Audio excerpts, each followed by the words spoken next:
Alawi ini sekarang sudah syuhra dan istifadah. Syuhra dan istifadahnya itu munqati'atun fil qarnit tasi'. Sebelum abad 9 itu tidak ada syuhrah. Tidak ada ulama-ulama yang menyatakan bahwa Ubaidillah ini adalah merupakan anak dari Imam Ahmad bin Isa. Itu tidak ada.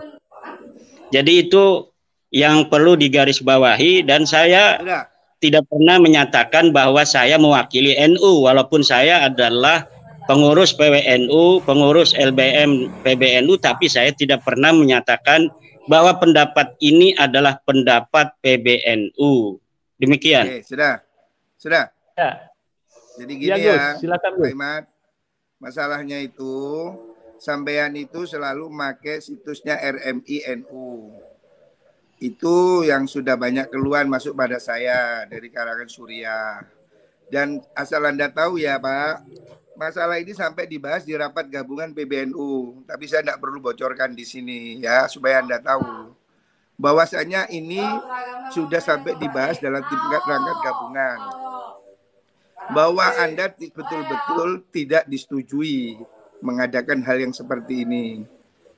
Dan ini saya kira tidak untuk konsumsi publik ya, karena suratnya belum dikeluarkan. Tapi saya ingin katakan bahwa di kalangan PBNU rapat harian sudah ada rapat gabungan dan sudah dibahas masalah ini. Tidak ada yang menyetujui pemikiran Anda. Ya, kalau makanya, itu sudah ada rapat, kan rapat itu ada risalah rapat ya, itu nanti kita bisa lihat di dalam risalah rapat. Anda bisa cek ini, ada yang ikut rapat. Kemudian, tapi ini belum waktunya saya keluarkan karena ini masih ada beberapa pertimbangan ya. Tapi yang jelas Anda jangan gunakan situs RMI untuk berpolemik. Kenapa Anda dikatakan menggunakan nama NU? Karena Anda selalu menguploadnya itu di RMI PBNU. Jangan membawa NU ke konflik ini ya. Bahwa Anda harus cukup pede dengan pesantren Anda.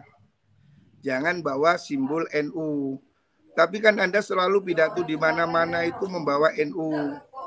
Simbol-simbol NU. Ya ini yang tidak boleh Pak. Karena ini memancing keributan. Anda tahu di PBNU itu ada 9 orang pengurus yang habaib. Ya. Jadi ini supaya difahami. Kalau soal masalah Anda mengatakan kitab abad sini abad situ itu debatable Pak. Kita bisa berdebat. Dan kira ini terlalu panjang nanti kalau saya berdebat di sini. Tetapi fakta ini Pak, lalu Anda memang merasa pendapat Anda itu benar, Anda silakan uji dengan mengundang mereka para ahli nasab yang sah ya. Nakobah internasional. Silakan, bukannya blogspot ya, yang ada alamatnya. Kemudian kita bicara bahwa kitab sezaman itu bukan satu-satunya dalil ya Pak. Ini nanti akan jadi lucu dan panjang nih nanti pembahasannya. Saya hanya ingin katakan, silakan Anda berpendapat, tapi jangan pakai provokasi masyarakat. Nggak usah lah pakai ante ini, ante itu. Apa maunya? Udah Anda bilang ini pendapat saya begini, begitu, silakan, saya juga nggak masalah kok.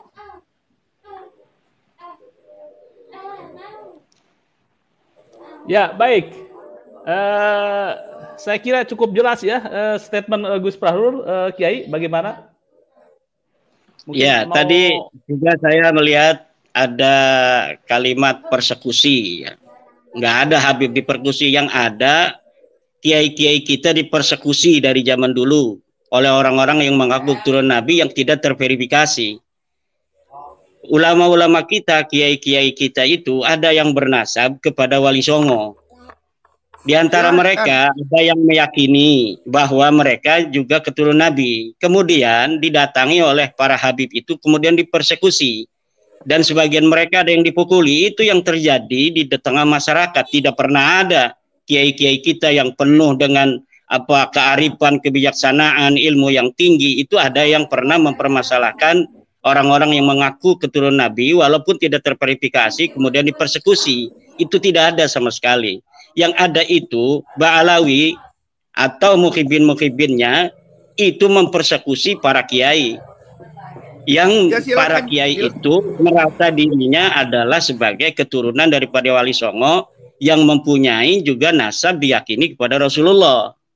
Itu yang terjadi selama ini, dan tidak ada apa namanya itu kalau dikatakan hari ini ada 9 habaib yang menjadi pengurus PBNU, kita lihat ketika NU didirikan, apakah ada para habaib itu yang ikut mendirikan NU.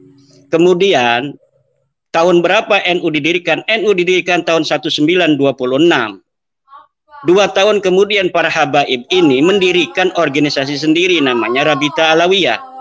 Kalaulah para habaib ini, para Ba'alawi merasa Nahdlatul Ulama ketika itu adalah merupakan bagian dari mereka juga secara apa namanya teologi, secara kepercayaan, keagamaan dan sebagainya, maka cukuplah ketika itu mereka bergabung dengan Nahdlatul Ulama. Tapi karena mereka salah, Pak. Saya potong. Bukan Nahdlatul Ulama, mereka membuat sebuah organisasi baru yang namanya Rabita Alawiyah. Demikian. Boleh dipotong ini? Boleh, Pak Fahrur. Saya kira narasinya ini berlebihan ini, lebay ini. Rabita Alawiyah kan grup keluarga. Beda dong. Kalau saya bukan perkumpulan Jawa, ya nggak ada masalah dengan NU. Kenapa ini kok di hari ini Pak Fahrur berbeda?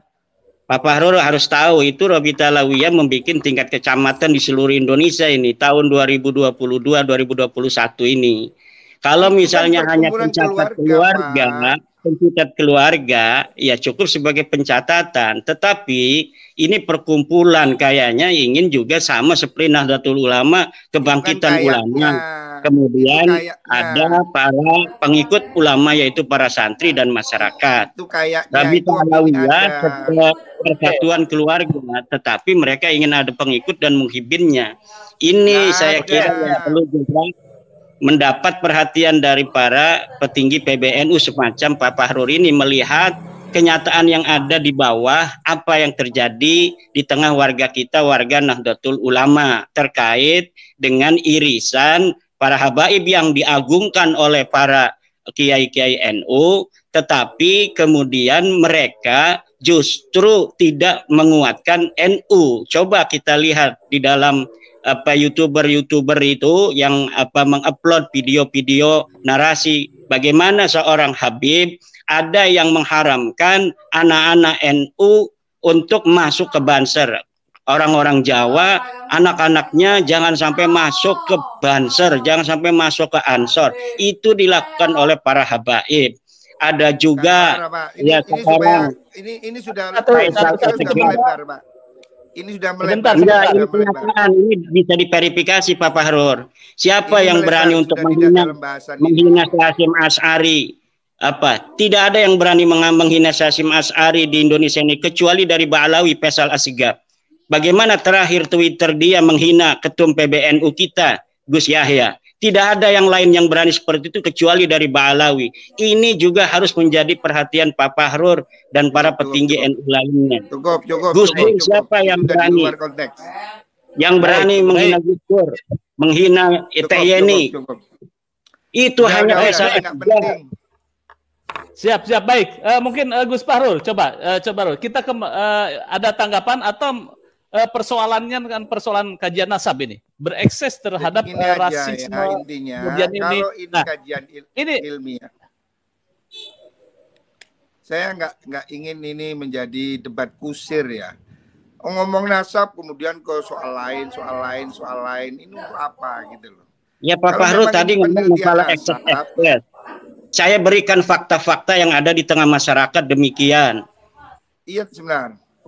Jadi gini loh ya, kelakuan orang itu nggak bisa dihindari semua orang. Kalau ada orang Jawa itu ikut PKI, kan tidak semua orang Jawa itu PKI. Jadi saya ini tidak mau ini menjadi satu klan. Jadi ada orang melarang Banser ya dia. Ada orang seperti Nur Sugi, kan dia tidak boleh mewakili orang Jawa. Ada orang NU seperti Kiai Benu yang kemarin telepon Tuhan. Apakah itu NU? Terus NU adalah menelpon Tuhan. Tidak bisa begitu, Pak. Ya, jadi ini orang ke orang harus dibedakan. Kalau Anda mau concern pada kajian nasab, ya Anda berfokus pada kajian nasab. Kalau Anda mau mengatakan ini soal NU, ya orang bicara tentang NU dan Anda sebagai apa? Ini sekarang kita ini kan maunya diadu-adu NU supaya begini, ini sudah begitu. Kalau NU ini merasa ini meresahkan, Ketua Umum PBNU lebih ngerti apa yang harus dilakukan, gitu loh. Nggak harus kita provokasi orang-orang. Kayaknya kita harus perang, bikin laskar. Apa-apaan ini? Kalau Anda mau ngomong nasab aja. Concern di situ. Bikin tulisan, bikin kajian yang tepat, landasan teori yang benar. Kemudian lakukan studinya dengan triangle data. Ada studi lapangannya, ada wawancaranya. Itu Anda benar sebagai peneliti. Dan tidak usah melebar kemana-mana. Sudah saya lakukan dan itu sudah saya serahkan, saya kirimkan pertanyaannya kepada Rabita Alawiyah dan mereka tidak bisa menjawabnya. Karena memang nasab mereka itu terputus, maudhu'un munqati'un, batilun, tidak bisa dijawab. Dan kalau misalnya ada sebuah narasi dari Pak Fahrur di Tempo tadi saya baca, harus dihentikan ini pembahasan nasab. Yang harus dihentikan adalah pengakuan Ba'alawi sebagai turunan Nabi yang tidak terverifikasi, yang harus dihentikan. Karena secara kajian nasab dia terputus, secara kajian DNA dia bukan bangsa Arab Acan. Dia bukan keturunan Bani Quraisy. Dia bukan keturunan Bani Hashim, dia bukan keturunan Ba'alawi. Dia bukan keturunan Nabi Muhammad. Ini yang harus dihentikan, pengakuan sepihak sebagai keturunan daripada Nabi besar Muhammad sallallahu alaihi wasallam. Allahumma sholli alaihi. Jadi itu pendapat Anda, saudara. Bukan pendapat saya, ini pendapat pakar DNA.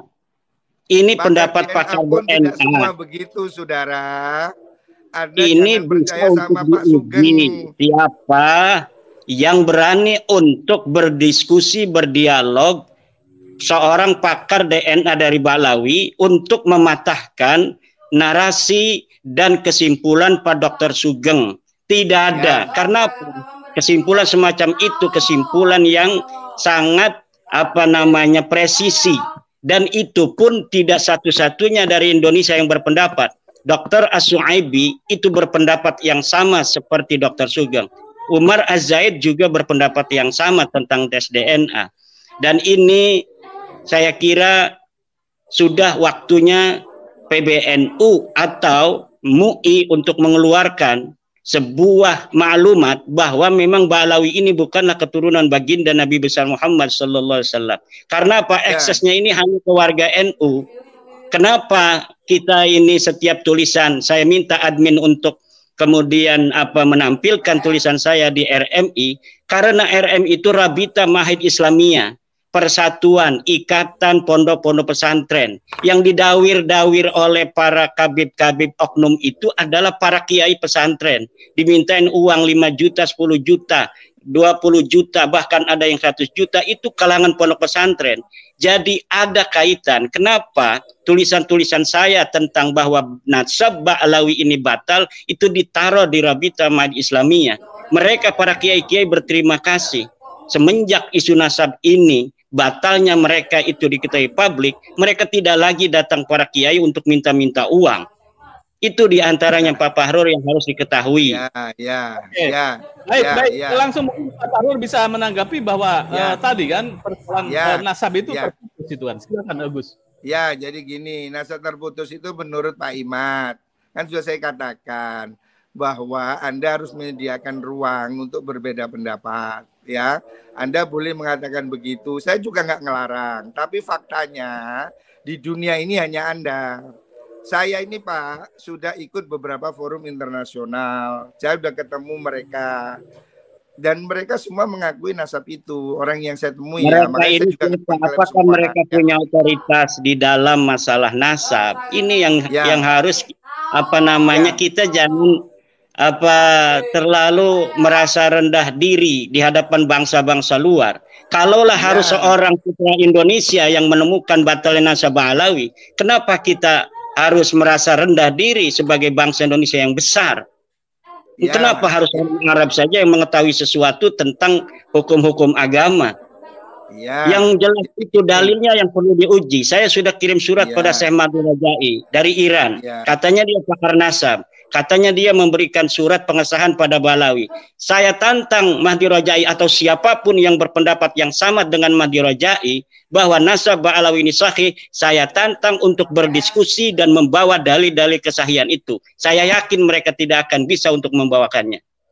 Iya, cukup. Itu kan Oke, menurut akan Anda. kasih kesempatan Gus Fahrur mungkin secara gamblang, Gus, Ya, jadi silakan. gini loh Pak, kita ini bukan satu-satunya orang yang paling hebat di dunia Pak. Mohon maaf, orang itu berilmu itu juga ada sanadnya, ada gurunya ya.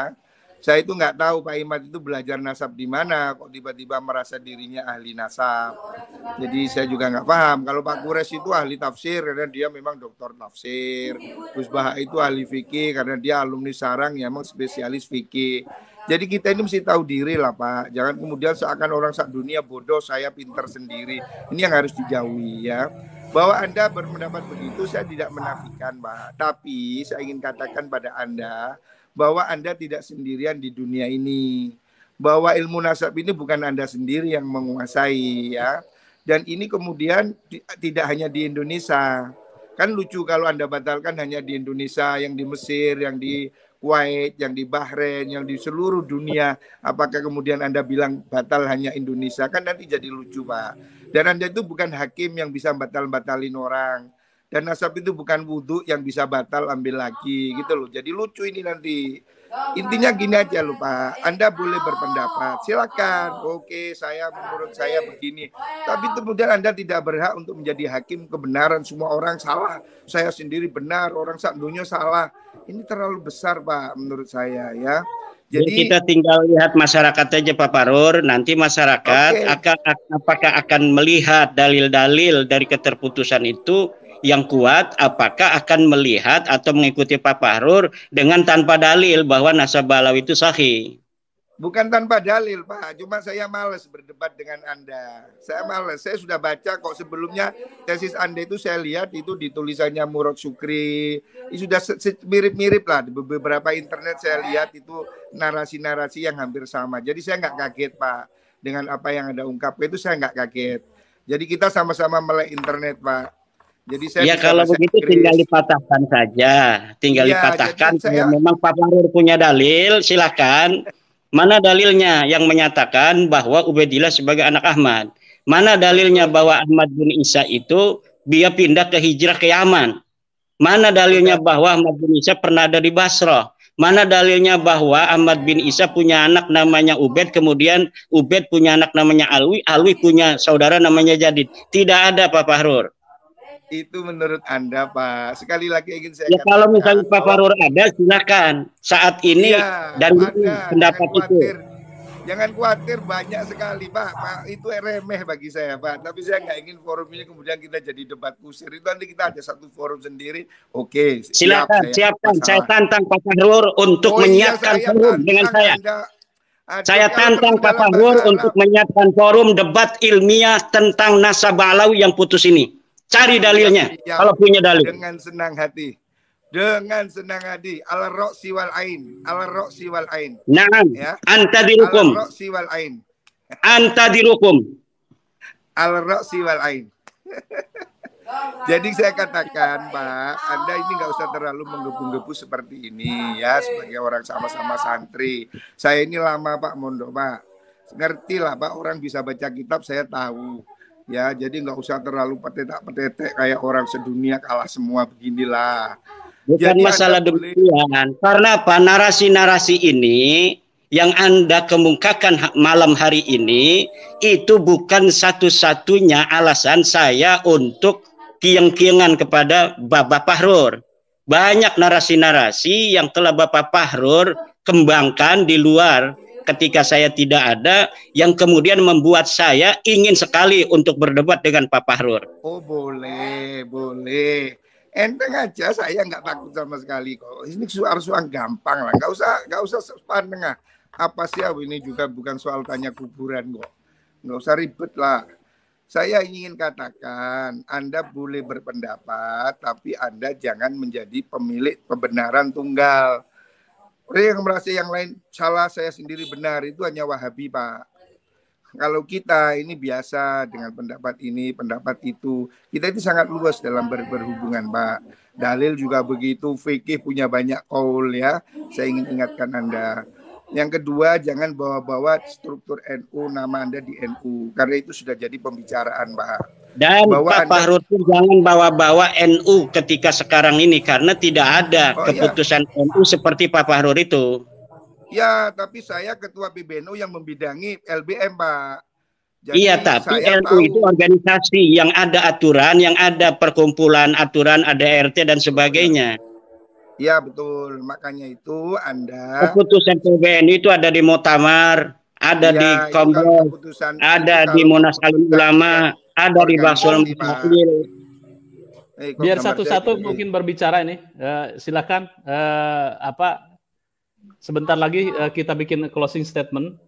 Gus Fahrul masih bisa tersambung? Ya, silakan Gus Fahrul. Lagi saya ketemu. Ya, jadi begini Pak, closing statement saya, bahwasanya kalau Pak Imad itu hanya berhenti pada pemikiran bahwa dia menunjukkan suatu penelitian, itu tidak ada masalah ya.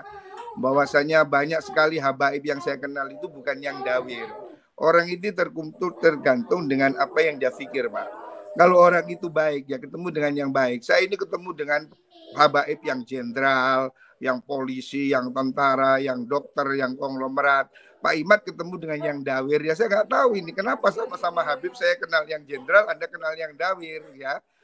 Makanya sekali-kali turun ke bawah supaya tahu, tanya itu sama ketua ranting NU, PAR, tanya kepada MWC apa yang terjadi, kenapa Wonogiri sampai tidak mau acara NU diisi oleh para habaib, harus ditanya kenapa Boyolali, kenapa Garut, kenapa itu di Seragen tidak mau ada habaib. Ini yang harus ditanya oleh Pak Fahrul. Jangan kita berdiri di Menara Gading. Iya, tahu. Saya ini Pak, mulai NU ini sebelum Anda jadi pengurus NU, saya sudah pengurus NU Pak. Sudah 29 tahun saya jadi pengurus NU Pak, mulai dari bawah. Ya. Jadi jangan ceramai saya tentang NU, sudah cukup. Intinya saya ingin mengatakan bahwa hentikan narasi kebencian di ruang publik. Bahwa penelitian itu dihormati, hak orang untuk menegasi atau mengafirmasi, tetapi tidak boleh dia menebarkan kebencian pada suatu kelompok tertentu, ya. Dan jangan bawa NU untuk berkonflik, bahwa NU tidak pada posisi untuk mengikuti apa yang Anda ributkan dalam masalah ini. Mohon maaf Pak ya, mohon maaf sekali lagi terpaksa saya katakan, rekomendasi rapat di PBNU itu ingin Anda diberhentikan. Saya siap. Mohon maaf, ini terpaksa saya ngomong. Makanya saya akan bilang. Saya tetap akan jadi NU walaupun tanpa ada jabatan. Makanya Pak, kita ini yang baik-baik lah. Silakan Anda itu berbicara dengan kapasitas Anda, tapi jangan bawa NU ke ruang konflik supaya kita sama-sama nyaman ya. Dan bahwa Anda tidak yakin itu tidak apa-apa Pak. Saya juga tidak ingin mempengaruhi Anda dan Anda tidak mungkin bisa mempengaruhi saya ya. Itu soal keyakinan masing-masing ya. Tetapi yang ingin saya katakan bahwa publik ini Pak jangan terus diadu domba dengan narasi-narasi yang membuat orang marah. Udahlah Pak, rakyat ini sudah susah cari makan, susah cari kerja. Jangan ditambahi dengan ingin bertengkar ya. Ini yang ingin saya katakan ya. Saya menghormati hak Anda untuk berbicara dengan penelitian. Oh itu tidak ada masalah, kami tidak heran ya. Silahkan. Ya mungkin closing statement Kiai Imad, silakan Kiai. Ya terima kasih. Ya malam ini saya berbahagia bisa langsung untuk bertemu dengan Pak Fahrul. Terima kasih Kang Mas Yusuf.